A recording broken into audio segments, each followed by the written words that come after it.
Hello friends, आज की इस वीडियो में हम लोग डिस्ट्रीब्यूटिव प्रोनाउन के विषय में पढ़ेंगे।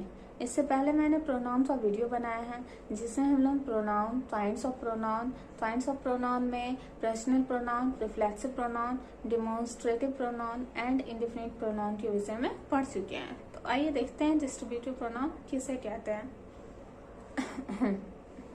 The pronoun that refers to persons or things one at a time are called distributive pronouns. For example है each, either, neither। तो each, either, neither इससे हम लोग एक बार में एक ही तो डिनोट करते हैं।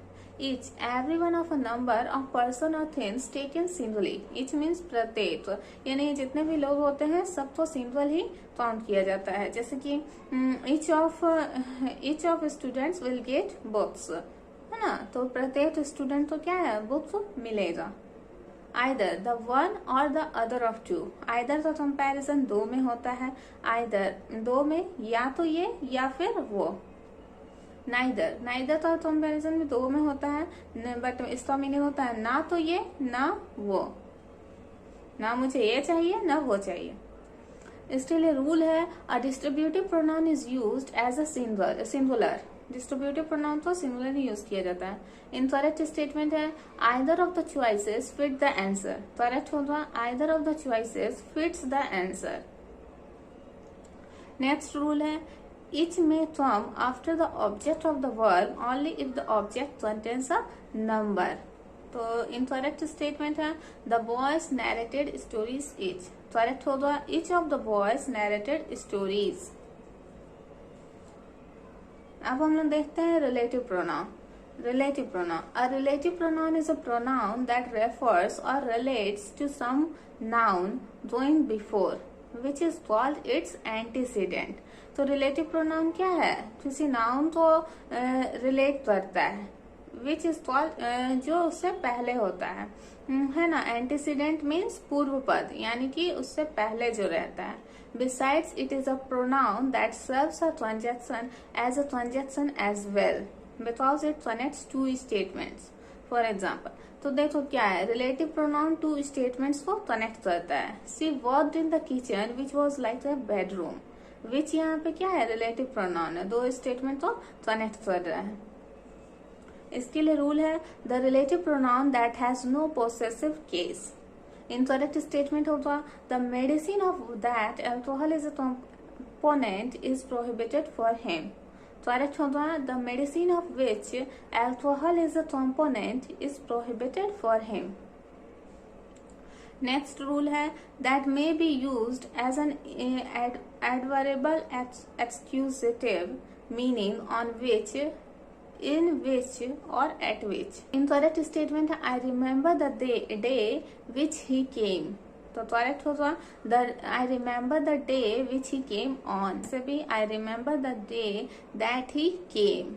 नेक्स्ट रूल है the relative pronoun that is preferred to who or which। Relative pronoun किससे प्रेफर्ड रहता है, हूँ और विच से। After adjectives in the superlative degree. तो रिलेटिव प्रोनाउन टू और रिलेटिव प्रोनाउन दैट जो है इससे पहले रहेगा हूँ और विच के, यदि सुपरलेटिव डिग्री है एडजेक्टिव का तो। नेक्स्ट है after all, same, any, none, nothing, only. इन सब के साथ भी हम लोग रिलेटिव प्रोनाउन दैट को यूज करते हैं पहले। After the interrogative pronoun who, what. Interrogative pronouns who और वाट के साथ भी डैट का प्रयोग होता है रिलेटिव प्रोनाउन के रूप में। आफ्टर द एंटीसीडेंट्स यानी कि पूर्व पद। One denoting a person and the other an animal और थिंग्स। यदि ये तो किसी पर्सन को और दूसरा किसी जानवर या थिंग को, वस्तु दिखा रहा है, तो हम लोग दैट का प्रयोग करेंगे। इनकरेक्ट स्टेटमेंट है it was the best food which we ever tasted. Correct होगा it was the best food that we ever tasted. यहाँ पे हम लोग दैट लगाएंगे।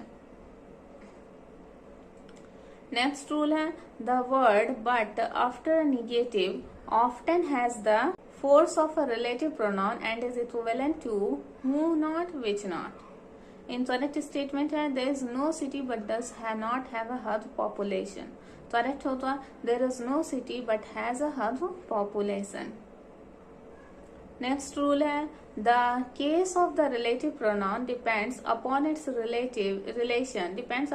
Relation to the verb in the clause in which it occurs. Incorrect statement है I was the boy whom they thought committed the theft। Correct होगा I was the boy who they thought committed the theft। Next rule है if a relative pronoun is used in both subjective and objective cases we can not put one pronoun in place of two. I have an uncle who I love and is a management guru। Correct होगा I have an uncle whom I love and who is a management guru। Next rule है no conjunction should be placed before the relative pronoun except to join together two relative clauses referring to the same antecedent. Incorrect statement यहाँ है he had a cow and which gave him milk। तो correct होगा he had a cow which gave him milk। यहाँ पे and का जरूरत नहीं है। नेक्स्ट रूल है the relative pronoun which is used without an antecedent. Incorrect statement है I mean that what I say. तो करेक्ट होगा I mean what I say. Next rule है when the antecedent is the same the consequent should be as और that. यदि antecedent same रहेगा तो consequent जो होगा कॉन्सिक्वेंट यानी कि बाद वाला पद फलस्वरूप है ना उसके बाद वाला पद जो है या तो एज होगा या फिर दैट होगा। When the antecedent is such यानी कि पूर्व पद क्या है सच है the consequent should be as. तो कॉन्सिक्वेंट उसके बाद वाला पद एज लगाएंगे। इनकरेक्ट स्टेटमेंट है the book was such that he could read. Correct होगा the book was such as he could read. That की जगह एज लगेगा। नेक्स्ट रूल है pronoun of the third person plural should not be used as antecedents to who and that. Incorrect statement होगा they who are students of the school need not buy teachers. Correct होगा those who are students of the school need not buy teachers.